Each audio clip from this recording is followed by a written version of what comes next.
Go live. Yay, we're live. Okay, family, I want to welcome you to this edition, this episode of In Between the Sermons. We find ourselves between the sermons of August, not August, September the 6th and September the 13th. We are between Job chapter 7 and chapter 8.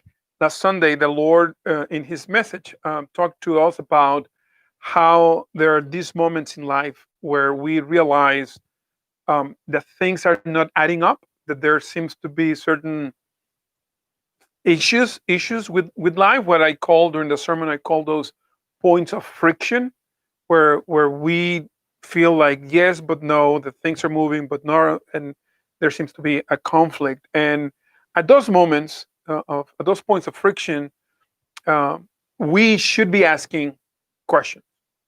We should be that's the right moment to ask these deep, vital questions, like Job did. Job said, "Why are you not forgiving me? Why are what's going on? How what's my standing before you?" Very important question, vital question. Our enemies would like us not to pay attention to that and be focused on quote unquote fixing the problem or just keep moving forward or just whatever it may be, just ignore reality. But because of his beauty, because of who he is, who the triune God of the universe is, and because of what he has done, we can ask those questions. We can ask those important, deep, maybe a little uncomfortable questions. Not only we can ask those questions, because again, due to his beauty, we don't have to hide for the problems of life. Um, we get the answers. His beauty gives us the answers that we're looking for. What's my standing before you? My standing before you is the righteousness of God the Son. That's the reason I'm standing before you, God.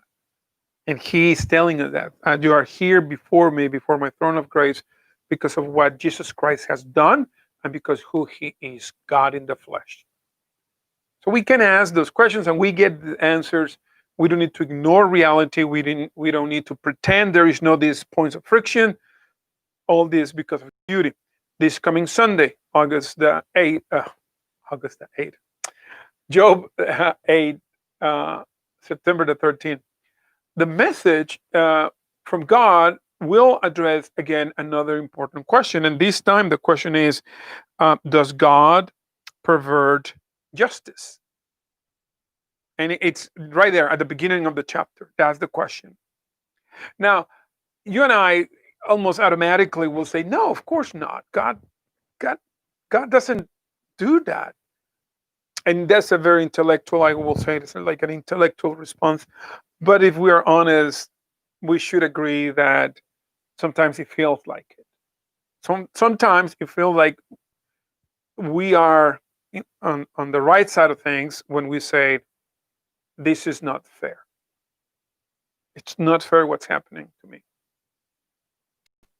And we may know God is not perverting justice, what is right, but we may feel that otherwise.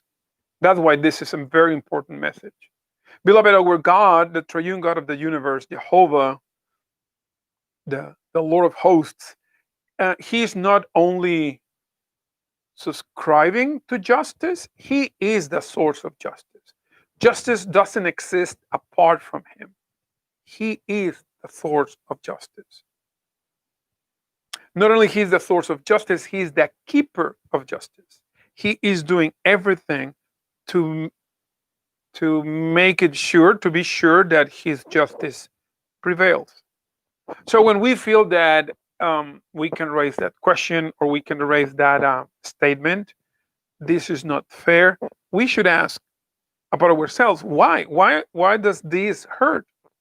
Whose justice am I looking to fulfill? And why do I feel angry at this junction when I don't think where I feel that justice is not being served? What's going on with me?